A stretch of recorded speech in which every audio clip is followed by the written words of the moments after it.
जड़े ओडिया हेले प्रधानमंत्री नरेंद्र मोदी को additional principal secretary Gujarat cadre अवसरप्राप्त Odia IAS officer PK Mishra को यह पदरे नियुक्ति दि जाइछि। सेबे Gujarat institute of disaster management director general अछंती। श्री मिश्र पूर्व केंद्र कृषि सचिव मध्य थिले। श्री मिश्र का घर संबलपुर रे। Each of the speakers can make their introductory remarks for about 5 to 7 minutes. प्रधानमंत्री नरेंद्र मोदी को पावर कॉरिडोर रे ओडिया आईएएस ऑफिसर मोदी को एडिशनल प्रिंसिपल सेक्रेटरी भाबे नियुक्त होइछंती 65 वर्षीय पीके मिश्र। एही गुरुत्वपूर्ण दायित्व संभाळिबाकू जाउथिबा श्री मिश्र हेउछंती 1972 बैच रो गुजरात कैडर रो आईएएस।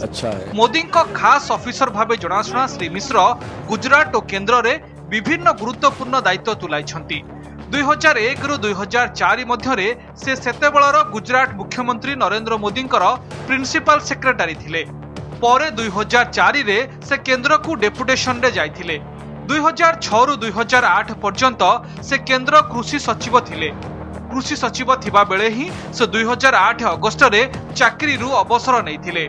सेही 2008 रे तांकु गुजरात इलेक्ट्रिसिटी रेगुलेटरी कमिशन जीईआरसी रो चेयरमैन नियुक्त करा जायथिला। 5 वर्ष काल से एही पदवी रे रहिबा परे तांकु Gujarat institute of disaster management रो डायरेक्टर जनरल करा जायथिला। पीके मिश्र को घर संबलपुर रो पटनायक पड़ारे। से संबलपुर जिला स्कूल रे हाई स्कूल पढ़ा शेष करबा परे जीएम कॉलेज रे पढुथिले।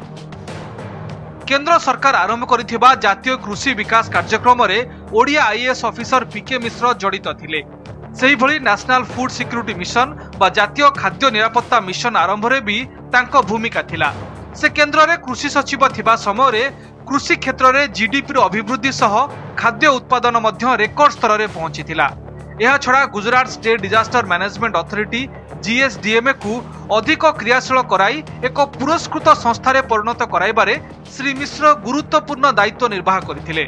एही भली जने दक्ष अवसरप्राप्त ओडिया आईएएस को एबे मोदी को एडिशनल प्रिंसिपल सेक्रेटरी भली गुरुत्वपूर्ण पदवी मिलिछि। ब्यूरो इनपुट सह संबलपुर संजय जेना को रिपोर्ट ओटीवी।